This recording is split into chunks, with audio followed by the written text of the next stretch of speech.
caught my wife cheating with her old FWB on a hike. Turns out she and her friends were using him as a surrogate joystick. Now I'm divorcing her, despite her tearful apologies. I need to know if I am being paranoid or not. I, Ali, 38 male, am on a hiking trip right now with my wife, Liv, 36 female, 3 other married couples, Dom and Kate, Sean and Sarah, Bill and Miranda, and the wife's longtime friend, Ian, 38 male, and his boyfriend, Odie. His real name is Orlando, so no, he wasn't named after the dog from Garfield. We are all between our mid-30s and very early 40s in age. We are all outdoor enthusiasts and have wanted to do this hike for some time. We are camping at night and hiking during the day. Everything was fine. Then in the early evening of the 3rd day of our 8-day hike, we stopped to camp. My wife and I decided to venture out and just check out some of the area around our campsite. We came across a small waterfall that fed the stream that largely wound near the trail we've been hiking.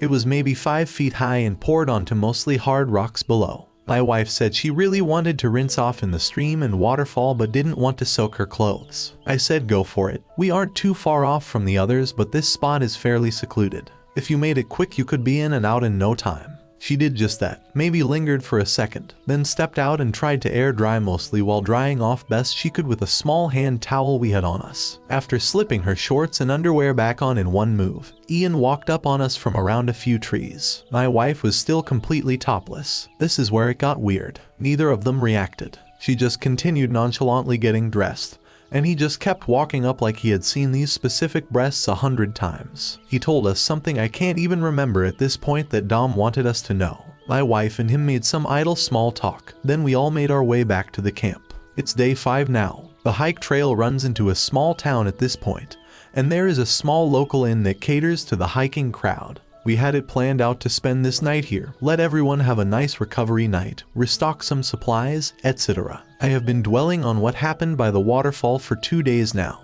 I'm doing my best to hide it, but my wife asked me this morning why I was so quiet yesterday. I just said I was tired, but really I can't shake the thought that something has happened between them before. I would be less suspicious, but I know Ian is bi, not gay. I have known this man for about 8 years now, and would consider him a friend now as well. Us husbands and Odie are all the outsiders here. All 4 wives and Ian have been friends since college. I have asked my wife in the past if she ever dated Ian, and she always has said no. I have asked if Ian and any of the other women in the group were ever a couple, and she said no to that as well. I might just be paranoid, but it was just so familiar the way they interacted while she was still topless. Normally, my wife is pretty reserved about her body, so to not react at all to his approach seemed odd. I really have no reason to believe anything wrong is going on. Although, I am starting to wonder if there is more to their past than just friends. Am I being paranoid? Is this a red flag? I am really trying to not jump to conclusions. Update: it's very early here in the morning of day 6. To give you all an update, I talked to my wife, Liv, about what happened at the waterfall. I wanted to do it while we still had some privacy before we got on the trail again, and I'm glad I did. I started it off as non-confrontational as I could, just stating that it seemed a little weird that she wasn't alarmed by his presence even though she was topless. Had she responded any other way, I probably would have dropped it, but she got very defensive immediately. Is that why you have been moody? It's not a big deal. Everyone has seen tits before, even Ian. You need to grow up. This was really alarming to me. She doesn't normally react aggressively unless she feels guilty about something. I pressed further, and she got more reactionary and defensive. She was trying to deflect and downplay every question I asked, with a little minor gaslighting in there. I finally had my fill of this and told her, either let me know what's going on, or I'm going to confront Ian. And you know he won't lie. This is where Liv admitted that her and Ian had a past sensual relationship. I grew angry and asked why she lied to me when I've asked in the past. She said she didn't lie, they never dated. It was just a FWB situation right before we went official. When official, I asked her in a very surprised and triggered tone, so you were effing him when we first started dating? She snapped back at me, you don't have to be so vulgar. I don't want to talk about this right now. Can't we have this conversation when the trip is over? I fired back, absolutely not. Either you tell me everything now or I'm going to start interrogating your friends. I think she could see the sincerity in my threats, and she just let the whole truth flow out. The first part I knew, she had a series of unfortunate relationship and dating experiences. Liv had attributed a lot of this to not getting to know the other person before jumping into bed with them. When we started to date, she asked if we could take things slow. I had agreed because I too was looking for the special someone, and in this case I was very interested in Liv. She did say when we first started dating that I was free to date others until we decided to be official. I told her I would not be doing that. I'm not interested in dating around, and wanted to focus on one relationship at a time. She told me then that made her really happy. She then went on to reveal things about her and her friends group that will shake everyone if they come to light. Apparently, Liv, Kate, Miranda, and Sarah all had similar FWB situations with Ian while dating their current husbands. So shortly after college, Kate, who is married to Dom, was fed up with dating. She kept picking the wrong guys. In the interim, her and Ian became FWBs. When she met Dom, she asked to take things slow and really get to know each other before making things physical. Kate said it was possible to do this because she was still sleeping with Ian. Thus, she was satisfying her physical needs, which allowed her to focus on the emotional side with Dom. Ian was good with this arrangement and let her know this was just about finding her special someone. They would talk about Dom and sleep together. Once Kate felt she really had met the one, they ended the FWB and she began her physical relationship with Dom. And they ultimately did marry. Kate after this told the women all about this. Over the years, each of them has used Ian as their surrogate cock while searching for the one. I am just the most recent in this whole thing. I asked my wife to explain the details of her parts. The other women's marriages are their own. But how did this play out for her? She told me after her previous boyfriend turned out to have way too many narcissistic traits. She had enough and really wanted to meet a good guy. I guess that was me. She talked to Ian about helping the way he had with the other three. He said he would help for sure, and that this whole thing is about finding her a life partner. I believe his sincerity in all this. He is a free spirit, kind of person I've had deep conversations with, kind of person who will help anyone with anything. We play golf together. He's been in my life since I started dating Liv. I didn't realize how involved, obviously. Basically, he would provide an ear to listen, give advice, talk through her feelings, and F her so she could handle holding out until she felt we'd gotten to know each other. I literally felt like throwing up, feel like our relationship was a whole lie. Despite this, I kept the pain shopping going. I asked her when she stopped. She said when we went official. I told her I felt like we were official when we agreed to date, so when was this for her? She said, we were dating. That doesn't make two people officially a couple. The night I asked you to commit to me. And we had sex for the first time. Ian and I have been nothing but 100% platonic friends since that night. I pointed out that was 7 months into dating. You were effing him for 7 months, the whole 7 months. She got quiet and I knew the answer. I said, so let me get this straight. I would pick you up for a date. We would go out and have a wonderful time. Hold hands, cuddle, kiss, make out. Then I'd drop you off. You'd meet up with Ian, then F and talk about how great of guy I am. She spit back, don't make it sound so dirty. I was appalled. I wanted to run, but I've walked myself to the middle of effing nowhere and have no way back other than to keep waking forward. In hindsight, I'm wishing I had just done that. Instead, I decided to press on for more details. I asked her, when you say you slept together, you mean you used him just to get yourself off, or you mean you did all the positions, foreplay, kinky things and such that we do? She got really quiet. I calmly said, you need answer my questions. I need to know, and I'm going to find out whether it's from you or one of them. And with that I pointed in the direction of the door that lead to others' rooms. She very quietly said, all, even more than with you. The room was spinning at this point, yet I still asked the worst question.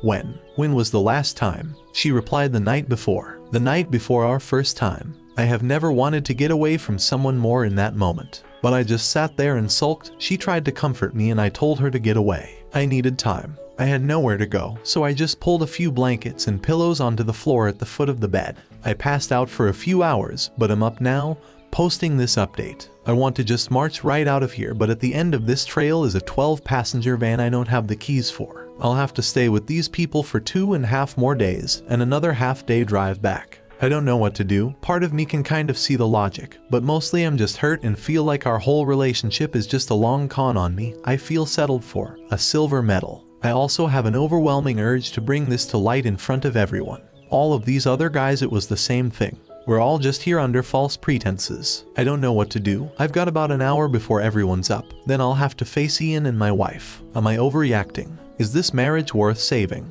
I don't see how we go back. Update: I am back in the comfort of my own home. Unfortunately, I and several others may be staring down the barrel of divorce. I was able to keep it together for the most part on day 6. Although I'm sure everyone knew something was wrong with me. I was very quiet and kept trying to push the pace to get back to the van. I assume at lunchtime was when Liv pulled Ian aside and filled him in on what I knew. At that point, Ian started trying to buddy up to me and talk. Even though I told him to leave me be, he persisted a few more times, until I finally snapped and told him to drop it in a very assertive way. Liv then intervened and they both got the hint I needed more time to process. The next 24 hours went smooth enough, everyone just kind of left me alone. However, after snapping at him, Ian had a total demeanor change. He went from his usual laid-back self to somewhat standoffish with everyone. Occasionally, he would make little passive-aggressive comments, nothing too obvious but definitely directed at me. We hit the night of the 7th day and set up camp. I had relaxed a little and was being a bit more social with everyone.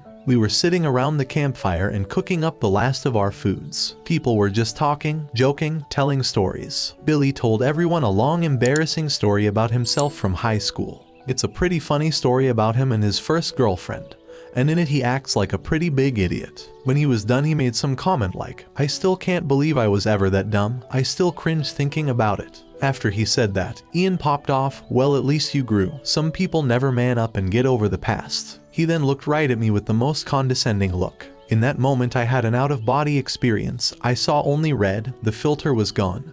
Reason was gone, it was on. You know, Ian, you're right. Sometimes we just got to man up and face the past head on. At this point Liv tried interrupting, but I completely ignored her. How about we address the fact you used to F all our wives while we were dating? Even the insects got quiet when I said that. Oh fellas, did you not know either? Yeah. While they were holding out on us to build a connection, I totally air quoted, "Our future wives were using old Ian here as their human dildo." Dom and Billy looked confused and angry. Sean had a look on his face like he just walked in on his grandma fapping. Just total train wreck shock. I wasn't done though. I turned to Dom. It was Kate that pioneered this amazing plan. She figured out the key to building a lasting relationship was to take things slow, get to know each other before jumping into bed. All you need to handle the urges is a bestie willing to blow your back out when you come home from your dates all hot and bothered. Dom jumped in at this point. "F you, Ali. How do you know this?" "Oh, I just found out 2 days ago that when I'd take Liv out for shots, that wasn't going to be the only thing she was swallowing that night." At this point Liv lost it and she started screaming at me. "Why are you effing doing this? You don't need." But she got cut off when Sean popped up. "It's true, it's all true." Everyone got quiet and looked at him. "I've known since we were dating. I didn't find out it was everyone else too, until after we were married." "I'm sorry, Ali. I could have warned." "Billy, I swear I didn't know it was you two back then." Billy had this immense look of dread on his face. "Sean, we used to double date Miranda and Sarah. A couple times we went out and then dropped them off at Ian's afterwards." Does that mean they?" Sean just looked at him and nodded. I immediately turned to Ian. "Two at once, you effing hound dog you." Then I howled like a wolf, which in hindsight is really embarrassing, but at the time I thought was hilarious. Arguments were breaking out between the couples all over when an audible gasp and whimper drew everyone's attention. Odie was sitting there with heavy tears rolling down his face. He looked at Ian. "Lies, more lies, it never ends. No matter what I forgive, no matter how many times I take you back, you always do this to me." He then slapped him and turned and took off down the trail. Ian ran after him. The other three couples grumbled under their breaths at each other, then each started off in separate directions. I stood by the fire feeling triumphant. Liv walked up to me and said, "I hope you're happy." I quickly looked her in the eye and said, "I've never been more effing happy with myself in my whole life. I'm 80 over 20 for divorce right now. I recommend leaving me be until we are home, unpacked, showered, and fed, because the only thing you are going to accomplish before then is getting me turned that to 100. At that point she turned and went into our tent. The next day was the most awkward 7 hours of my life. Between the morning pack up, hike to the van, loading up and 4.5-hour drive home, maybe 19 words were said in total. I'm sitting in my bathroom freshly showered. I'm going to go eat some chicken nugs, drink 3 Dr. Peppers, and then talk to my wife. I don't know where we are going from here, or where anyone else is going to end up, but I know it's not going to be pretty any which way. Update: it's been 4 weeks since we got back from the trip. Everything, everywhere has seemingly imploded. Dom and Kate are getting a divorce. They've been together the longest of all of us couples and have a 10-year-old son. Dom took the revelation extremely hard. On top of them being together the longest, he had the longest courting period at 9 months. It's been a hard pill for him to swallow because he recalls they didn't really take the step to being intimate until he started to question whether he wanted to stay in the relationship. Now that he knows the truth, no matter what Kate tells him, he will always believe the time was so long because she didn't want to stop being with Ian. I sat down with Sean and had a few beers one night. We have been pretty good friends over the years, even if we only met through our wives. Sean said Sarah had been upfront with him. When they started dating, she said she wanted to wait at least 3 months before having sex, but also told him she would still be meeting with her FWB. Sean really liked her, but also informed her that he was only casually dating until he knew, and Sarah said she was fine with that as well. So unlike the rest of us dolts, Sean was also getting his during this time. Granted, he was the only one of us gifted transparent choice. 2 weeks before the 3 months was up, and after a few double dates with Billy and Miranda, Sean realized he was falling for Sarah and said he wanted her exclusively. She scrapped the 3-month minimum and they were intimate the first time that very night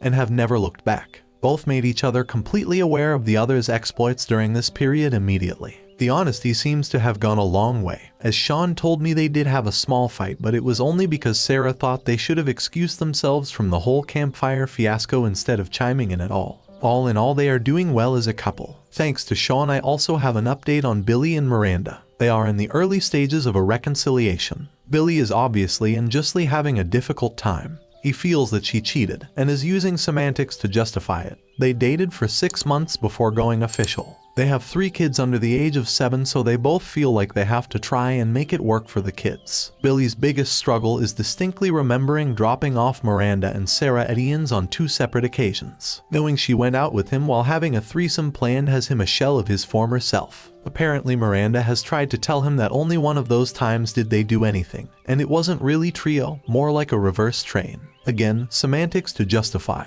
Sean tells me that Miranda is telling the truth as Sarah was the other party in this and confirmed it wasn't a real 3-way.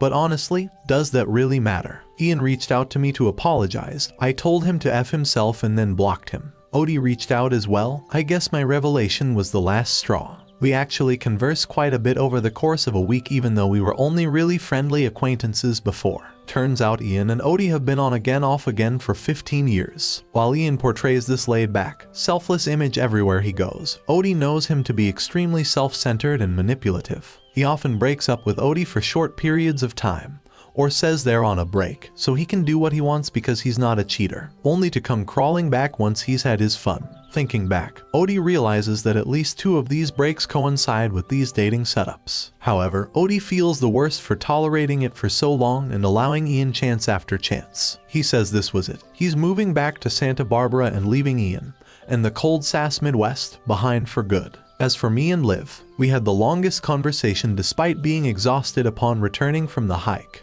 I told her up front I wasn't interested in arguing or debating or anything like that. I told her, tell me everything you want to tell me. I won't interrupt. I won't ask questions until you're done. Then I want the exact same courtesy. She agreed. It was all apologize and justify. She would admit it was wrong to do, then give a reason why it was okay, or point to a positive outcome. She did express that she was very hurt and upset with how I went off at the campsite, but did acknowledge that Ian deserved just as much blame since he wouldn't stop poking the bear. When she was done, she asked if I had any questions for her and I said no. I then began. I told her our entire relationship is built on false pretenses. I acknowledged the logical part of my brain can see where she was coming from and why she tried the whole Ian FWB thing. Your 3 best friends did this and all landed great husbands before you. But on some level all 4 of you had to know it was wrong to start a relationship like this. I told her that it was extremely hurtful to know that she was sleeping with someone else, and I believe it slowed the natural progress of our relationship. It has fundamentally changed my memories of our early life together. I asked her, do you remember about 4.5 months into our relationship we had that amazing day? We spent the whole day together. It ended with us back on my couch. We were kissing, your shirt was off, I was rubbing you over your shorts. It was getting pretty hot, and you stopped, you apologized, said you really wanted to, but just wasn't quite ready, wanted to be absolutely 100%. I said it was okay, gave you all the reassurances, you looked at me lovingly, gave me a passionate kiss before you left. I can only guess you left my place and went to Ian's. She sat there, tears rolling down her face. I said, am I right? She just nodded. I continued, I put that energy into you. You chose not to give it back to me, but to give it to someone else. I could maybe get over this if the thing with him had ended in the 1st or 2nd month when we were more casual. But we were spending a lot of time together after that, and you kept it up with him all the way until the day before. You liked having us both. You did whatever mental gymnastics you needed to justify it to yourself. I told her this last part you may not even realize is actually the worst part of it all to me. Finding out that you were so much more adventurous and exciting with him is like a knife in the heart. It makes me feel like second best, like a retirement plan, settled for, that I am just good enough." She interjected there and began telling me no, it's not like that, she loves me.